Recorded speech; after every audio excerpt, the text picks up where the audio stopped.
সিলেট শহরে যত মসজিদে যত ইমাম সাহেবগণ আছে, আপনাদেরকে অনুরোধ করি, যদি আপনাদের বিষয়গুলি জানা না থাকে তাহলে আরো কিছু লেখাপড়া করুন।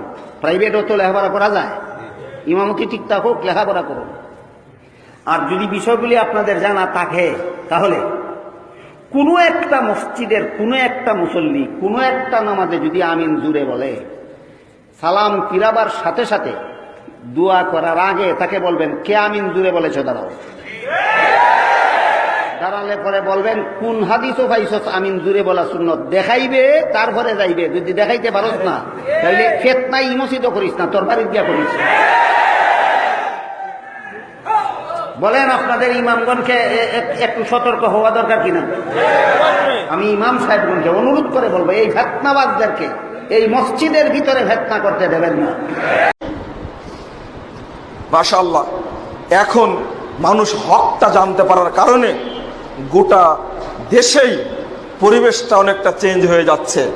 যেখানে কখনো লক্ষ্মীপুরে যাওয়া যেত না, শরীয়তপুরে যাওয়া যেত না, মাদারীপুরে যাওয়া যেত না, খাগড়াছড়িতে যাওয়া যেত না, মৌলভীবাজার যাওয়া যেত না, হবিগঞ্জে যাওয়া যেত না, নেত্রকোনা যাওয়া যেত না, শেরপুরে যাওয়া যেত না, এখন মাশাআল্লাহ অনেক প্রোগ্রাম হচ্ছে। আলহামদুলিল্লাহ, আলহামদুলিল্লাহ, গোটা দেশে দাওয়াতি কাজ চলছে। কিন্তু দুঃখের সাথে বলছি, এই যে আপনাদের পাশে আছে এক বসুন্ধরা আবাসিক এলাকা, আমি জানি না বসুন্ধরার যারা কর্তৃপক্ষ তারা যে তথাকথিত মার্কাজ চালু রাখছেন, এটা কি কোরআন সুন্নাহ চর্চার মার্কাজ না বেদাত চর্চার মার্কাজ, এটা আল্লাহ পাকই ভালো জানে। মাঝে মাঝে একটা জিনিস শোনা যায়, গত জুমার দিনে এক ছেলে জোরে আমিন বলেছে, যার কারণে তাকে ধরে পিটাইছে এবং প্রশাসনের লোক তাকে উদ্ধার করে বের করে দিয়েছে ওখান থেকে। তাদের এত শক্তি বেড়ে গেল, ওখানে আলেম পালে না, তারা ঠাকুর পালে ওই জায়গায়।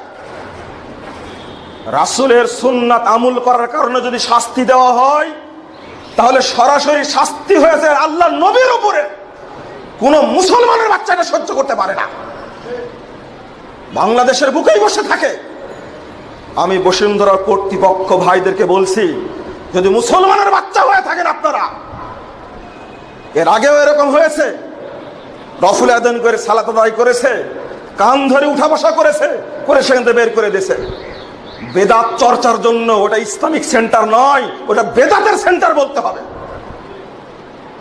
কেন আর মসজিদ নাই বাংলাদেশে? ঢাকা শহর হলো মসজিদের শহর, কোন মসজিদে ঘটনা ঘটে না। বাইতুল মুকাররম জামি মসজিদ, সেখানে ঘটনা ঘটে না। গুলশানে ঘটনা ঘটে না, বাড়িধারায় ঘটে না, বংশালে ঘটে না। বসুন্ধরা এখন ঠাকুর তারা পালন করছে, সেখানে বসে বসে শিরক এবং বেদাত চর্চা হচ্ছে। কই বসুন্ধরা তো বের হলো না। হাইকোর্ট চত্বরে একটা নগ্ন মূর্তি খাড়া করলো, কোথায় গেছিল তারা? কত যাত্রা হচ্ছে, কত নোংরামি হচ্ছে। বাংলাদেশটাকে জেনার স্বর্গরাজ্য তৈরি করেছে এই স্টার জালসা আর জি বাংলা টিভি চ্যানেলগুলো তৈরি করায়। ওই মাথায় পাগড়ি বেঁধে বের হতে পারো না, রাস্তায় দাঁড়িয়ে বলতে পারো না যে সমস্ত নোংরামি জাহেলিয়াত বাংলাদেশ থেকে বন্ধ করে দেওয়া হোক। একটা ব্যক্তি রফুল আদান করে সালাত আদায় করেছে, যার পক্ষে 400 হাদিস বর্ণিত হয়েছে, সহিহ হাদিস। আমিন বলার পক্ষে সহিহ হাদিস বর্ণিত হয়েছে, বুকে হাত বাঁধার পক্ষে সহিহ হাদিস বর্ণিত হয়েছে। তারা কি হজ করতে যায় না, উমরা করতে যায় না? তাদের কি লজ্জা নেই, শরম নেই, হায়া নেই? মক্কার ইমামের পিছনে সালাত আদায় করে কিভাবে? সেখানে জোরে আমিন হয় না, সেখানে বুকের উপরে হাত বেঁধে সালাত আদায় করে না। একজন আহলে হাদিস ব্যক্তি, রাসূলের প্রকৃত অনুসারী, শিরক বেদাতের বিরুদ্ধে কোরআন এবং সহিহ হাদিসের পক্ষে মরা পর্যন্ত আন্দোলন করবে, কিয়ামত পর্যন্ত থাকবে। কোন বেদাতি এখানে ঘুমাতে পারবে না ইনশাআল্লাহ। এত বড় সাহস তাদেরকে কে দিল? যদি কর্তৃপক্ষ এই ব্যাপারে সিদ্ধান্ত না নেয়, প্রশাসনের ভাইদেরকে বলবো, আপনারা খোঁজ নিয়ে দেখুন, গোটা বাংলাদেশে কোরআন এবং সহিহ হাদিস আমল করার জন্য মানুষের উন্মুক্ত পরিবেশ রয়েছে। একজন ব্যক্তি, একজন হিন্দু পূজা করতে পারে, একজন ব্যক্তিরা নগ্ন হয়ে কনসার্ট করতে পারে, মঞ্চ তৈরি করতে পারে, মসজিদে ঢুকে একজন মুসল্লি রাসূলের তরিকায় সালাত আদায় করবে সেটা পারবে না কেন? এটা কি বাংলাদেশ নয়? এটা কি অন্য কোনো দেশ নাকি? আশ্চর্য কথা একটা। দুর্ভাগ্য। আমি আপনাদের অনুরোধ করে বলবো যে বাংলাদেশে কোরআন এবং সহিহ সুন্নাহর দাওয়াত এখন চলছে জাগরণের গতিতে, আলহামদুলিল্লাহ। আপনারা অন্তর থেকে দোয়া করবেন এই মর্মে যে সব জায়গায়, সমস্ত স্থানে, সমস্ত ব্যক্তির মাঝে, মুসলিম ব্যক্তির মাঝে যেন এই শিরিক বেদাত দূর করে দিয়ে সেখানে যেন আল্লাহ রাব্বুল আলামিন তাওহীদের আলো জ্বালিয়ে দেন। আল্লাহুম্মা আমিন। আমি হতবাক হচ্ছি, ইদানিং গাধার মতো একদল লোক, আল্লাহ তাদেরকে হেফাজত করুক অথবা তাদেরকে হেদায়েত করুক, যে লোকগুলো কেন একেবারে বলগাহীন ভাবে দায়িত্বহীন ভাবে বক্তব্য দিচ্ছে মানুষদেরকে মসজিদ থেকে বের করে দেন। এই মসজিদটা কার? যদি মসজিদের মধ্যে তোমার কর্তৃত্ব থাকে, তোমার মসজিদ হয়ে থাকে, তাহলে এটা সালাত আদায় করা হারাম। ওয়ান্নাল মাসাজিদা লিল্লাহি ফালা তাদউ মা আল্লাহি আহাদা। মসজিদ হতে হবে আল্লাহর জন্য। আল্লাহর বান্দা মসজিদে এসে ইবাদত করবে, তুমি বাধা দিচ্ছ, তুমি বলছো মসজিদ থেকে লোকদেরকে বের করে দেন। একটি কারণে, সেটা হচ্ছে নবী সাল্লাল্লাহু আলাইহি ওয়াসাল্লামের সুন্নাহ আমিন জোরে বলার কারণে। জুলম, এটা সুন্নাহ অনুসারী কোন ব্যক্তির কাজ নয়, কোন যুগে কোন সময় কেউ বলেনি।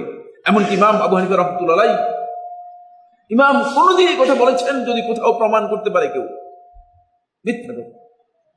ইমাম আবু হানিফা রাহমাতুল্লাহ আলাইহির সামনেই রফুল ইদান করেছেন ইবনে মুবারক রাহমাতুল্লাহ আলাইহি, সাথেই দাঁড়িয়ে জোরে আমিন বলেছিলেন ইবনে মুবারক রাহমাতুল্লাহ আলাইহি। কোন ইমাম এই কথা বলেন না যে এই আমার মসজিদ থেকে বের হও।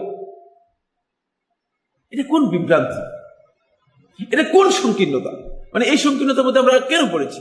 এই মূর্খতার মধ্যে কেন আমরা নিজেদেরকে ছেড়ে দিই? মালিকানা কার? এই মসজিদের মালিক যিনি ওয়াকফ করছেন তিনি কি এই মসজিদের মালিক? মসজিদ ওয়াকফ করা হয় ওয়াকফান লিল্লাহ। ওয়াকফ হলো আল্লাহ সুবহানাহু ওয়া তাআলার জন্য। আল্লাহর জন্য ওয়াকফ করার পরে কেউ যদি বলে যে এটা আমার মসজিদ, সে মুশরিক হয়ে যায়। কারণ আল্লাহর মসজিদ আল্লাহরে দেওয়ার পরে সে যদি আবার নিজের মালিকানা মনে করে, তাহলে তো সে মুশরিক। এরকম পৃথিবীর সব মসজিদ, কোন মসজিদকে বলা যাবে না এটা আমার মসজিদ। মসজিদ ইন্নামা ইয়ামুরু মাসাজিদ আল্লাহ। আল্লাহ পাক কোরআনে বারবার বলছে ওয়ান্নাল মাসাজিদা লিল্লাহ। দুনিয়ার যত মসজিদ আছে সকল মসজিদের মালিক আল্লাহ, মসজিদের মালিক কোনো মানুষ নয়। তো সুতরাং আল্লাহর মসজিদে আমি বাধা দেওয়ার কে? আল্লাহ পাক বলছে ওয়ামান আযলামু মিম্মান মানা মাসাজিদ আল্লাহি আন ইউযকারা ফিহা ইসমুহু। ওই ব্যক্তির চেয়ে বড় জালেম আর কে হইতে পারে যে আল্লাহর মসজিদে আল্লাহর বান্দাদেরকে জিকির করতে, সালাত আদায় করতে বাধা দেয়। কিন্তু আমরা অত্যন্ত দুঃখজনক ভাবে দেখতেছি আমাদের সমাজে কিছু আলেম ভাই, তারা মসজিদের ইমাম সাহেব, তারা বাধা দিচ্ছেন, বলতেছেন যে আমিন জোরে বললে এই মসজিদে নামাজ পড়িয়েন না। আপনি বাধা দেওয়ার কে? আল্লাহর মসজিদেও আল্লাহর বান্দা নামাজ পড়বে, আপনার অসুবিধা কি? আপনার পিছনে সুদখোর নামাজ পড়তে পারে, ঘুষখোর নামাজ পড়তে পারে, দুনিয়ার অসংখ্য হারাম কাজকারী কবিরা গুনাহকারী নামাজ পড়তে পারে, অসুবিধা নেই। তো ওই ব্যক্তি নামাজ পড়লে অসুবিধা কি? সেই ব্যক্তি যদি আমিন জোরে বলে গুনার কাজও করে, অপরাধও করে, তো এটা তো ওইগুলো সে বড় অপরাধ না, এত বড় অপরাধ করে না। ওই সব বড় অপরাধীরা নামাজ পড়তে পারে, তো উনি নামাজ পড়তে পারবেন আল্লাহর মসজিদে? আয়েশা রাদিয়াল্লাহু তাআলা আনহা থেকে হাদিসটি বর্ণিত, আল্লাহ রাসূল সাল্লাল্লাহু আলাইহি ওয়াসাল্লাম ইহুদিদের সামনে একবার সূরা আল ফাতিহা তেলাওয়াত করলেন। তেলাওয়াত করার পরে যখন সকল সাহাবীরা মিলে আমিন বললেন, তখন ইহুদিরা প্রচন্ড রেগে গেল, মারাত্মক রাগা রাখলো। তো নবী সাল্লাল্লাহু আলাইহি ওয়াসাল্লাম জিজ্ঞাসা করলেন, তোমরা রাগলা কেন? তোমাদের সাথে সূরা ফাতিহার সাথে কি? বুঝতে পারছেন? তো তখন ইহুদিরা জবাব দিল যে আমরা আপনাদের তিনটা জিনিসকে প্রচন্ড হিংসা করি, মুসলিমদের তিনটা জিনিসকে আমরা মারাত্মক হিংসা। নম্বর হলো ওয়া আলা কাওলিনা খালফাল ইমামে আমিন। ইমামের পিছনে যখন তারা আমিন বলে তখন আমাদের কাছেও প্রচন্ড হিংসা লাগে। ইমামের পিছনে যখন আমিন বলে মুসল্লিরা, তখন আমাদের কাছে হিংসা লাগে। ইমামের পিছনে মুসল্লিরা আমিন বললে তাদের কাছে হিংসা লাগবে কেন? হিংসা লাগে এই জন্য যে ইমাম সাহেব তেলাওয়াত করতে যায়, বলতেছে গায়রিল মাগদুবি আলাইহিম। ইমাম সাহেব তখন একা বলছে, এই জন্য এত রাগ লাগে নাই। ইমাম সাহেব বলে শেষ না করতে না করতে শত শত মুসল্লি বলতেছে আমিন, কবুল করে ফেলো আল্লাহ। এই যে সাপোর্টটা দিয়ে দিল, এইটা যখন শুনি আমাদের গায়ে আগুন জ্বলে ওঠে, হিংসা লাগে প্রচন্ড, যে হায়রে সর্বনাশ, এতক্ষণ এক লোকে বদদোয়া দিল, এবার সবাই মিলে বদদোয়া দেওয়া শুরু করছে। আপনি আমিন বলা মানে হুজুর আপনি এতক্ষণ যা কইছেন সব আমরা সাপোর্ট করছি, মানে এই দোয়ার সাথে আমরাও আছি। তো এই যে এত হাজার হাজার লোক, ধরেন এই যে জুমার নামাজে 10,000 লোক হইলো, তা 10,000 লোকে বলে ফেললো আমিন, এক ইমামের কথা 10,000 লোকে সাপোর্ট করে ফেললো। এইটাই ইহুদিদের কাছে মারাত্মক একটি হিংসার কারণ। তাহলে আমিন বলার দ্বারা কোন মুসলিমের শরীরে আগুন জ্বলতে, আগুন জ্বলে কার শরীরে?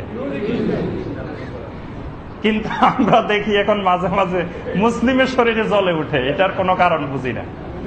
মুসলিমের শরীর তো আরো খুশি হওয়ার কথা, মুসলিম যখন আমিন বলে, আমিন আরো জোরে বললে আরো খুশি হওয়ার কথা, কিন্তু আমরা দেখি মাঝে মাঝে মুসলিমের শরীরে আবার জ্বলে উঠে।